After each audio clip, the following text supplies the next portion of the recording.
Hey, what's up everybody, and welcome to the Odd Vlog. And it is December, which means that we are looking back at all of the stuff that Marvel have released in 2025 and giving it a bit of a review. But there is a huge thing about this, and that is Disney Plus, I think, is slowly but surely destroying the MCU. And I'll get into the reasons for that a little bit later on. But let's just start with a few of the things that have come out this year. So we're going to start with Captain America: Brave New World, and I have to say that I felt like this film was always going to struggle, and I think that in the end it did. It's not that it's a particularly bad movie, but I feel like the problem with that film is that it's, well, let's go back to the Disney Plus thing. It centres around a character who really kind of had their biggest, almost, claim to fame, if you want to call it that, came out of a Disney Plus show, and I felt like that was a little bit of a problem, and this is the issue that we have with the MCU at the moment. It's very sort of like B-list, even Z-list of who they've got left as characters that they can make content out of. So we're relying on essentially the star of one of their Disney Plus series, which I think is a problem because not everybody watches it, which means that they're not invested in that character, which means that when he gets a movie, no one's particularly interested in seeing it. So I think that that is definitely a problem, and I could kind of see that that movie was going to struggle, and I feel like that's one of the major reasons as to why. It's incredibly confusing for the audience because let's not forget, if you just watch the movies because you don't have Disney Plus and you just go to the cinema to see these things, or when they come out on DVD or whatever, Blu-ray, then you have a problem straight away, because the last time you saw Sam Wilson, he was being given the shield by Captain America, the old Steve Rogers at the end of Endgame. Now all of a sudden, a few years down the line, and suddenly he's the Captain America. Well, if you've never seen the actual Falcon and Winter Soldier show, you would have no idea as to how that actually came to be and how that happened and the difficulties that he's had in trying to be that character. There's also a lot of characters in Falcon and Winter Soldier, including like the original super serum heroes, that never feature in the movies. They're purely out of the show, which means that when you see them, when they actually come out in this movie, you have no idea who they're supposed to be or who they are. You kind of get away with the Winter Soldier a little bit because he features way more heavily in the movies. That's not to say that Falcon doesn't too, but Falcon appears as Falcon, so it's a little bit confusing, I think, for the audience. Winter Soldier, well, we know who he is, we know his backstory, and I feel like there's enough of him being portrayed in films like, obviously, the Captain America movies, both Civil War and also in, obviously, the Winter Soldier. So there's enough of him there through the movies for you to be able to have a continuous line of his story and his character development, who he is and what he's doing. Again, though, the show deepens that and goes one step further, but when he then appears in this particular movie, albeit briefly, it's a bit sort of, well, we don't really know what to kind of make out of this. He's there as a cameo, but you don't understand the relationship between Falcon and Winter Soldier because you've not seen the show. To you as the audience, if you've not got Disney Plus, you're looking at this thinking, why on earth are these two characters talking? The last time we saw them together was realistically actually talking to one another, probably way back in Civil War, where they were like bickering with each other. Okay, yeah, I think they appeared together in sort of some of the sequences throughout, sort of like Endgame, Infinity War, and all that kind of thing. But they are, as a unit, as a duo, I think the audience is going to get confused as to what on earth is going on there. So, again, I think Disney Plus is killing, genuinely, a lot of the stuff that's coming out of the MCU generally now. Because if you don't have a subscription and you don't know what's going on, you're so out of the loop so quickly that when these movies then come out, you couldn't care less because you don't either know enough about the characters, feel like you're completely out of it now, and you completely lost touch with it. And that's not your fault as an audience. You shouldn't be forced to watch a streaming service to catch up with movies that used to be completely accessible to everybody, and now they're not.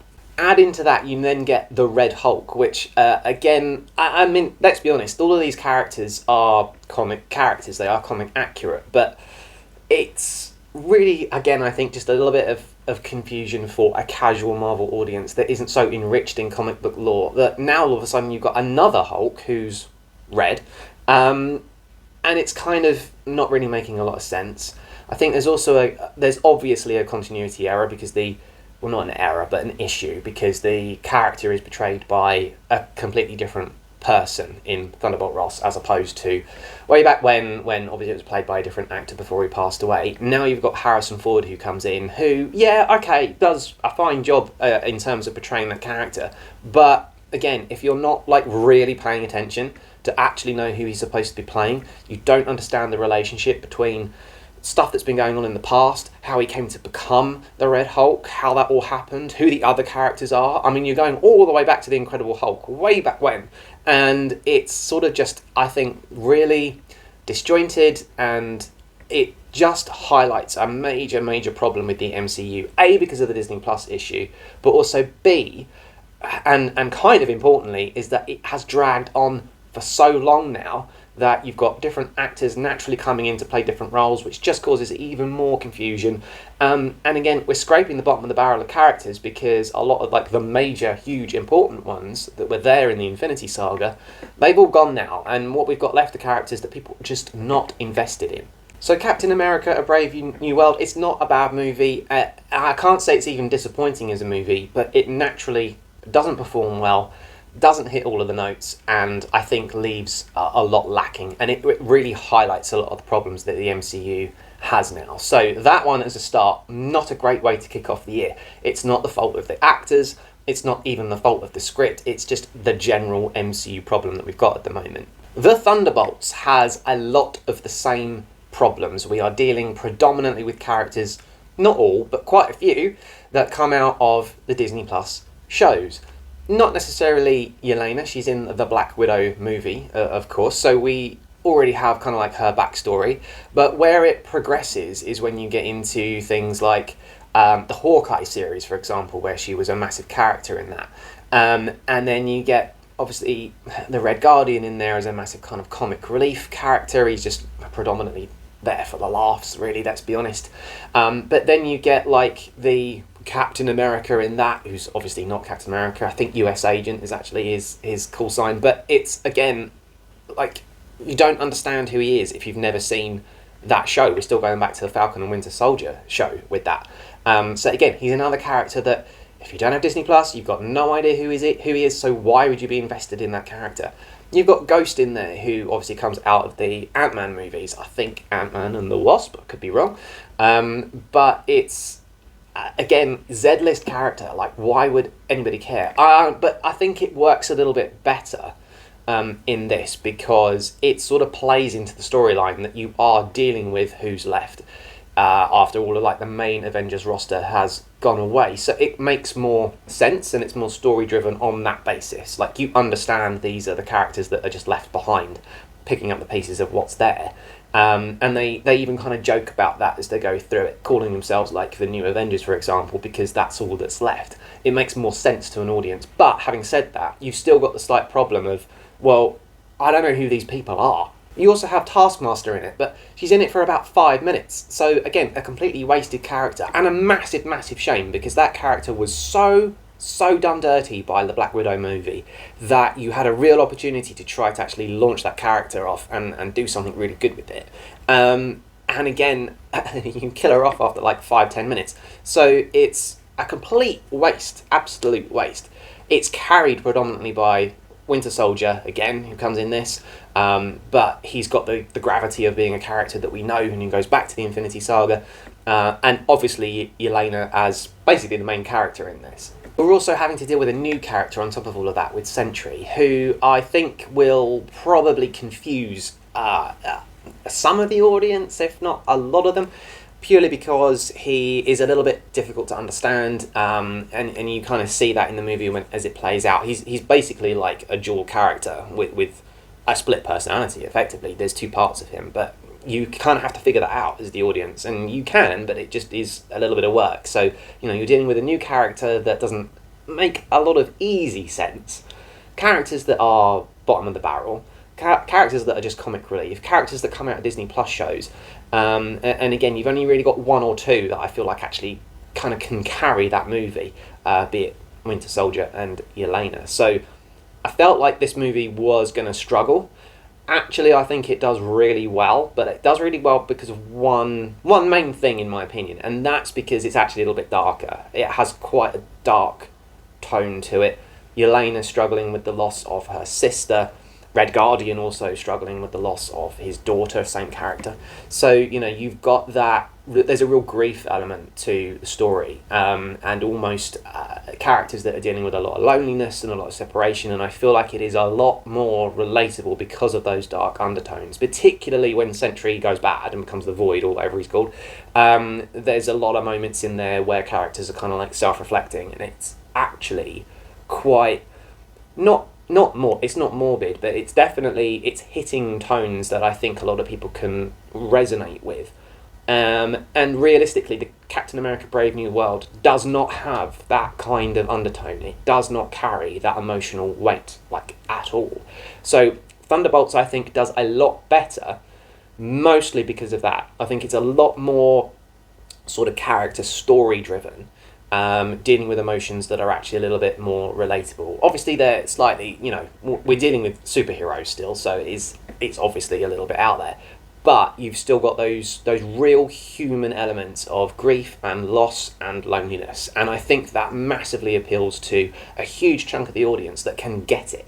And I feel like, for me, Thunderbolts actually stands out as being one of the better things that have come out from Marvel this year, purely because it has those relatable elements to it, but it still suffers because we're still dealing with the same issues as what the Captain America movie did. Characters that people don't know, characters that are difficult to understand. Red Guardian I really struggle with because he's there purely as humour, and although Marvel has always had a reputation of having like funny moments in it and not being particularly dark, I think if you go back to, say, like the original Iron Man's, like that first saga, that first arc, it's a little bit kind of, it wasn't as OTT then as it is now. I feel like Red Guardian pushes it. If you watch the What If series, for example, again, if you don't have Disney Plus, you can't see it.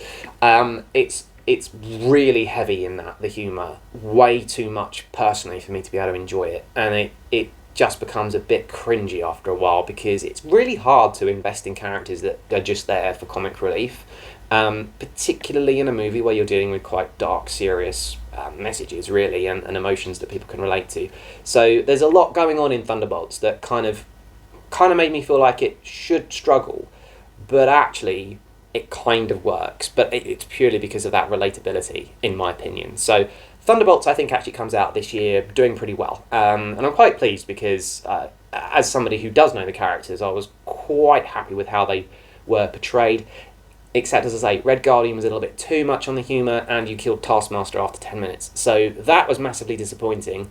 Sentry I don't like, just flat out going to say it. I didn't like his character, the way he came across. I just didn't like the character at the end of the day. It's not that there's anything particularly wrong. I don't know if it's a portrayal issue, but there was nothing about that character that I found particularly interesting. But the film gets away with it again because it's more relatable than the others because of that dark theming. So yeah, Thunderbolts, I think actually I would give it the thumbs up for 2025. Just realised that my microphone wasn't switched on, so apologies for the audio issues that you may have been having earlier in this video, which hopefully are now fixed. But anyway, moving swiftly on in our review of the year, and I will go straight to, I think, Daredevil Born Again, because while we are talking about Disney Plus being perhaps the issue with the MCU and where Marvel Studios struggles at the moment, what I will say is that for Daredevil Born Again, Daredevil, Punisher, that whole kind of Netflix group of characters, I feel slightly differently about them, predominantly I think because of the fact that they were always Netflix-based characters. They've never really been movie characters.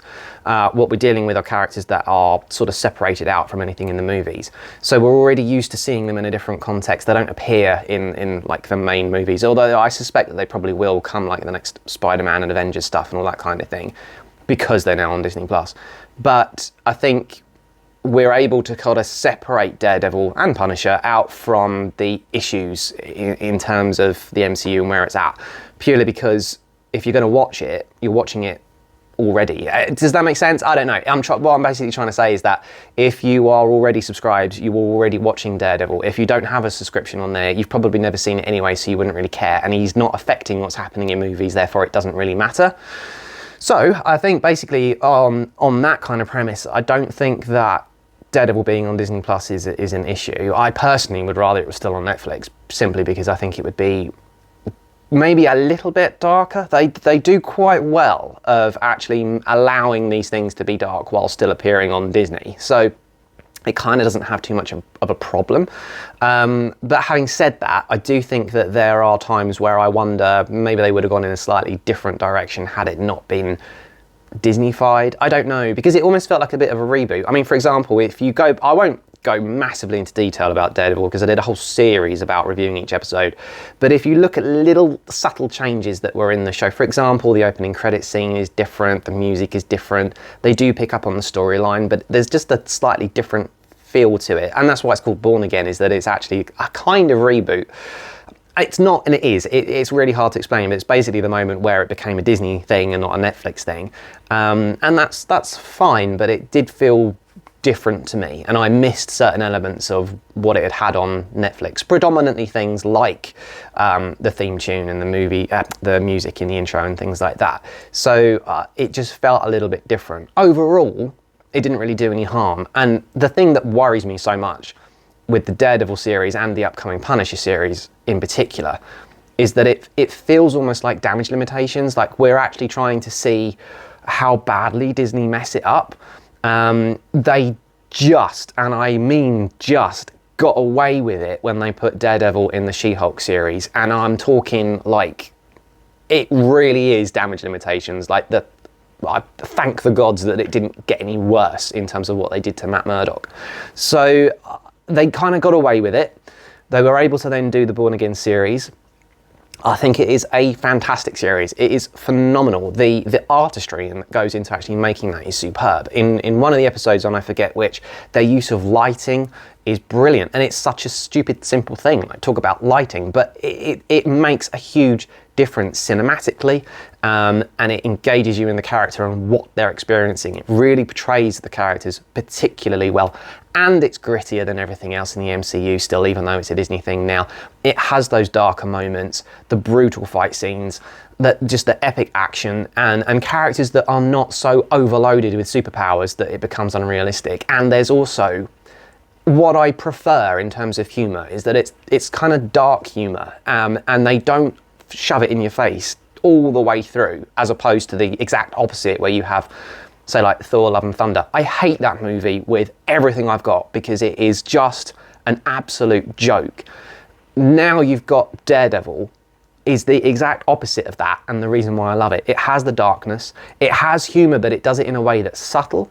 It isn't pushed, it isn't forced, it isn't over the top, and it's actually slightly dark humour. They're making humour comments out of the situation that they're in, and that is a particularly human response, and it is actually, I think, something that makes someone like Matt Murdock brilliantly relatable, because we all will joke at moments where we're actually experiencing really bad times, and we do it as a natural response. To actually see a character like that doing the same thing, he comes across as so human, even though he can do these incredible things.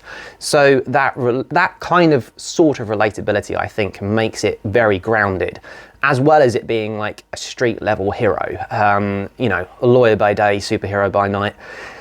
All right, he can't see and he's got like enhanced abilities otherwise, but it just makes him incredibly engaging. And then when you throw into the mix the fact that you've got other characters in there like the Punisher who turns up, that's massively exciting when you've really invested in the Netflix stuff, because Daredevil and Punisher are the top two. I'd love to see Jessica Jones come back with her own series. I'd be less worried about Luke Cage and Iron Fist. I felt like those shows just weren't for me. I think Iron Fist generally is perceived as being like the worst of them. Luke Cage was received really well. Jessica Jones was received really well. I think out of those three, though, I would say Jessica Jones was probably the best of them, because again, there's something different about it, with like it being more of like a detective type show. So it just has something different about it. Iron Fist struggled. I don't think many people would argue with that. Luke Cage was good, but I just didn't connect with it particularly well. But plenty of people did, and it was done well. And similarly with the Defenders, I felt like it probably could have done better. I don't think it was particularly well received. I enjoyed it. It's still got those characters in it that I really like. But if I was going to see one character from the next Netflix era brought back and sort of given new life again, it would be Jessica Jones. I feel like that's a character worth kind of bringing into the fray again. So, you know, I feel like Daredevil Born Again was actually a massive success, a huge thumbs up to that series. And again, I won't go into much more detail about that because you can watch the other vlogs that I've done about it. But a huge thumbs up for 2025. That was definitely at peak as far as I was concerned. I think that is the best thing that Marvel have done this year.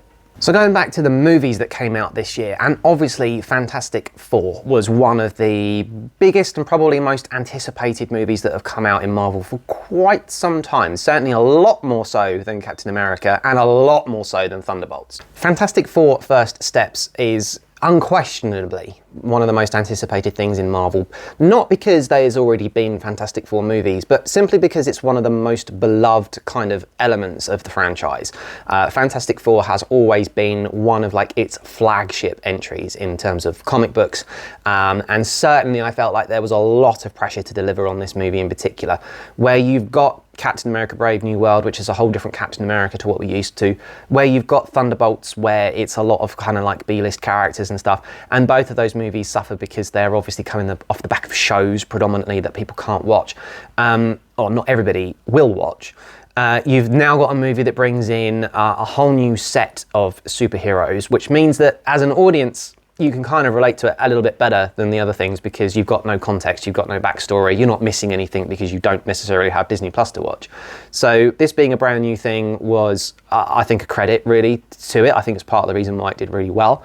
But also it had that anticipation, you know. A lot of people have been wanting a Fantastic Four movie or entry in the MCU specifically for quite a long time, particularly after the major flop that they had when they tried to reboot Fantastic Four as a movie however many years ago it was, when it was still under Fox, I think. So, you know, it was definitely anticipated. Definitely hoped that it was going to be significantly better than stuff that had come out previously. And also it had a really good cast as well. I felt like the casting in this was particularly good. However, eagle-eyed viewers will know that it is the same actor, I believe, who also appears in The Punisher as somebody else. So there was a slight issue with that as a massive Punisher fan. You've got one actor playing two characters now in the MCU. Does make things a little bit confusing. We'll just park that for a moment because that's the actor who plays Ben. So, you know, eventually you don't even notice because Ben obviously becomes the Thing, so he doesn't look the same, just sounds the same. So you can kind of, again, you can get away with it a little bit, which I think is what they've done, because you'll probably never see him again as the actual actor. It's always really going to be like, you know, voice work, CGI type character. So unless they do flashbacks, but even then you can kind of get away with it. And when he appeared in The Punisher, he's so kind of covered in like a messy beard and messy hair that you almost don't recognize them. And in fact, if it weren't for the fact that I went and watched Punisher back before Comic-Con earlier this year, you probably, I mean, I wouldn't have remembered, but the fact that I did, I picked up on it. So anyway, that's a bit of a side issue. Fantastic Four First Steps, I would say of all the movies that came out, I think this one was probably the best. Not just because it was anticipated and not just because it's the Fantastic Four. It was just a good movie. It had a lot of kind of emotional elements of it. You had this big family element, which a lot of people can obviously relate to. They're trying to protect a child, they're trying to protect each other, they're just doing it in space. So, you know, it becomes a little bit more out there than your usual human experience. But the relationships that they have with each other mean that they become relatable to us as the audience, because you can kind of put yourselves in their shoes, as it were, and kind of what would you do if you were in that situation. That's where relatability becomes important. So my only real problem with Fantastic Four First Steps, and again, I did a separate video on this, so I won't go into too much depth, but my only real problem with it is that it felt very disconnected. And I suppose it should do, because it's not taking place in the same universe, but that is a problem. So, okay, Disney Plus creates its own problems, but now we're in a multiverse. Now we are really getting complicated. We've already seen it in Deadpool and Wolverine. Now we've got this as a Fantastic Four set in a completely different universe. And arguably because of what happened in the takeover of Fox and what we've seen in Deadpool and Wolverine, previous movies and previous iterations, including iterations of the Fantastic Four. Let's not forget Chris Evans turning up as Human Torch. You know, it's massively complicated, because if you are, again, a casual moviegoer, how are you going to reconcile the fact that Chris Evans appeared as the Human Torch last year in Deadpool? Now you've got a completely different Human Torch 1 year later in a completely different story. Trying to wrap your head around that when you don't understand what the multiverse is and you don't have that comic book knowledge or the background to actually know what's going on in Marvel right now, that's a huge, huge problem, because what you're doing, you're really isolating your fan base, like massively. Iron Man, Captain America, Thor, those movies were brilliant. Guardians of the Galaxy especially, because they were very, first of all, slightly standalone. You could watch them without worrying too much about how it related to anything else. But they weren't complicated. They were easy for the audience to understand. You had Tony Stark's a billionaire, he's built a metal suit, he fights people. That's it. Captain America got injected with super serum, he fights bad people. That's it. Thor is a god, same story.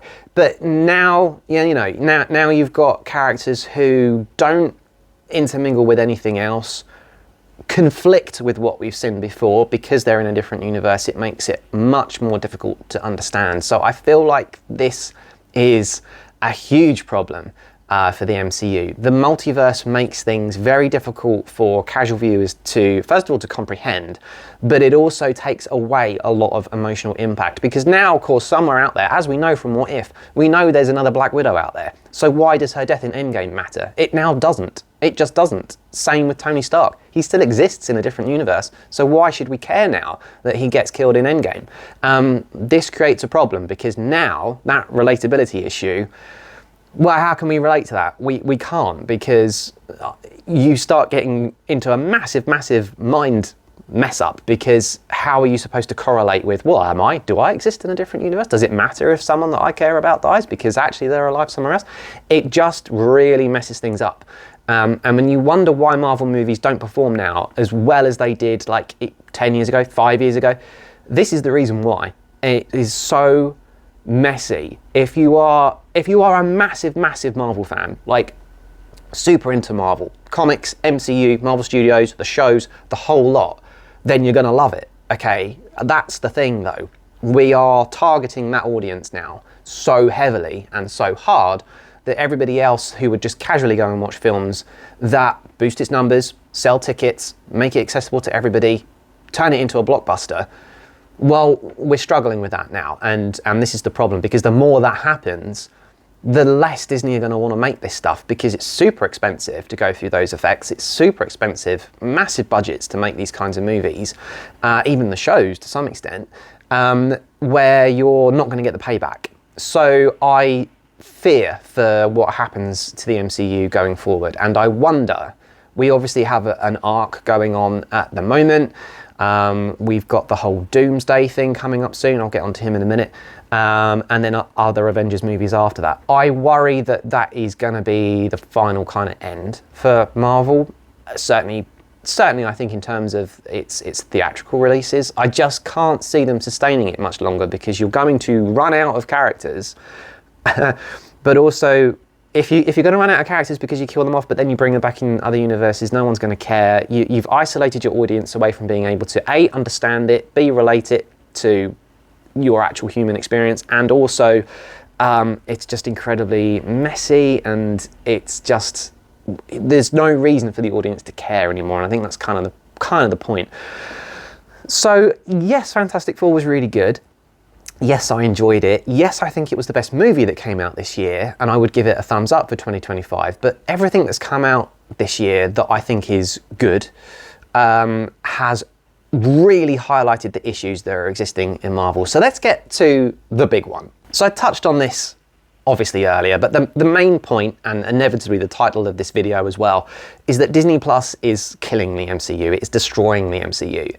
And as I've said before, I think the main reason for that is simply the fact that not everybody is going to subscribe to it. Not everybody is going to invest enough to want Disney Plus, whether it's so that you can watch Marvel, Star Wars, or whatever.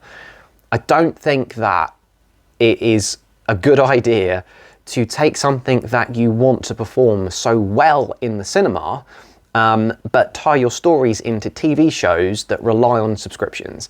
Because, again, unless you're a diehard fan, your ability to stay in the loop with what's going on in the MCU and therefore to care about its characters, it just diminishes the whole thing. Like, it just eradicates your ability to A, keep up, B, to give a damn, and C, to just want to go to the cinema. Like, why would you want to spend money on tickets to see a film, bearing in mind how expensive it is to do that now, to watch a movie about a character that you've never heard of before and couldn't care less about, in a franchise where you're supposed to? You know, that is very, very challenging, I think, for the way that Disney have set this up.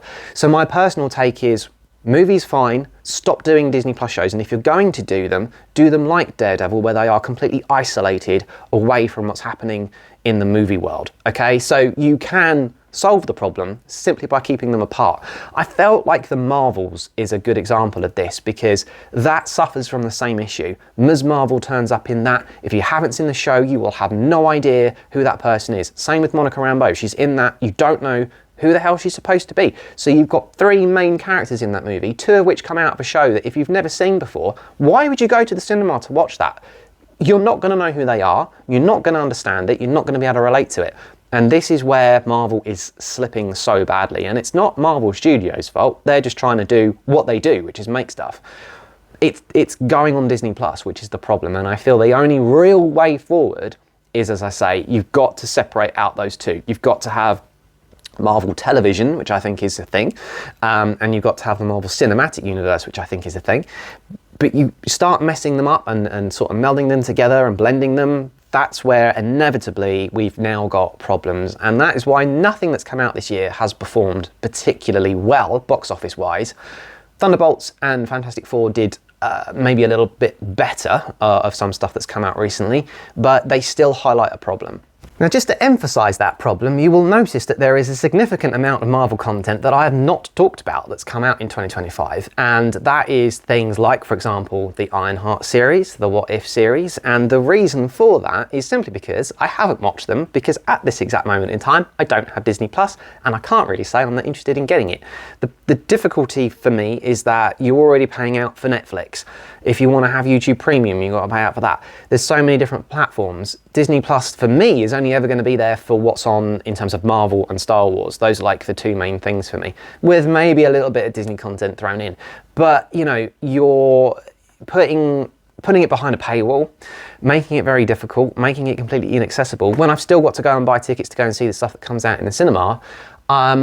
Okay, maybe we're not talking about massive amounts of money here, but we're still talking about enough that you question it. Do I really need to pay out for this subscription? Like, stuff is expensive, okay? And it's not going to be available for everyone. And this is a huge, huge problem. Because also, if you look at what's going on Disney Plus, with Ironheart, What If, am I willing to pay for a subscription fee to watch those shows? No, I'm not. Daredevil, yeah, I would. That's fine. But I'm not for, like, Ironheart. I could not care less about that character, about who's in it. I'm not interested. I don't care about Ironheart. I'm sorry, but, like, I get it. She's in the comics. She is a character. She is Marvel. That's absolutely fine. But I don't read every comic. And this is kind of the problem, is that the comics are very wide-ranging in terms of their themes and their character developments and their backstories and where they come from and how you therefore relate to them. So Marvel Comics appeals to a very wide audience. But not everybody that buys the comics reads all the comics. If you're a fan of Black Panther, doesn't mean you're a fan of Ms. Marvel, and you will focus on the comics that you like. So for me, I'm not interested in Ironheart. I couldn't care less. I'm not paying a subscription to watch it. So if she now appears in the movies, I'm not going to have a clue who she is, how she got to be there, and what's going on. So that massively falls down. What If... well, actually, it's Marvel Zombies that came out this year rather than What If, although it is a spin-off, really, let's be honest. But I'm so disappointed by previous What If shows that I'm not willing to invest in Marvel Zombies. And that's a shame, because the actual Marvel Zombie episode was probably the best one out of what came in What If. But I watched, I think, like the first episode of the Marvel Zombies series with Pippa's subscription, and it was it's not worth me going back to. I hate that show. I hate that show. I hate What If. It's just cringy. They rely so much on humour. The pacing is stupidly fast. It's just, they could have done so much better with it. And I just, yeah, it's such a bad flop to me. You can go back and you can watch the What If reviews that I've done for the previous series. By all means, go and watch those and you'll get an idea as to why I get so frustrated with it. There's character assassination that goes on in that show so unbelievably badly, but it's things like that. Character assassination. It's terrible plot, bad writing, really, really rushed scripts. It's stuff that comes across as stupid to me. The pacing is so fast because you're trying to cram an entire, effectively, saga into like half-an-hour episodes that don't always relate to one another. It's so disjointed. It's got nothing to do with what goes on in anything else. I just can't wrap my head around it. I don't get it. And again, it's not justifiable for me to pay for a subscription just to watch that. So that's my gripe. And I think that, again, if we're going to start blending Disney Plus shows in with the actual cinematic universe, then we're just going to carry on struggling, and all of these things that come out in the cinema are just going to continue to perform badly, regardless of who the characters are, because you just can't keep up.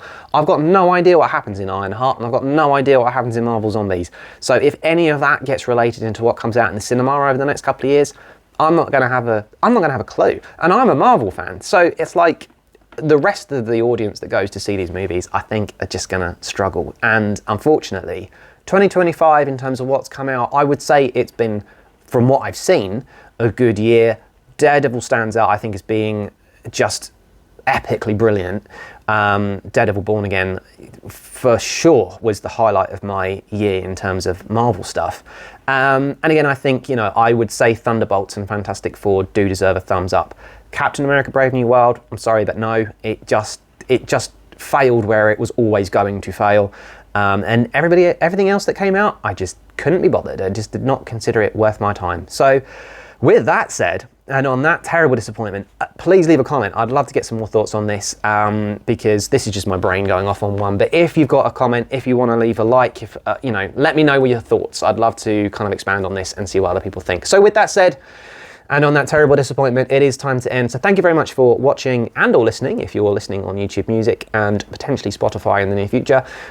So yeah, I will see you guys in the next episode. The vlog is over.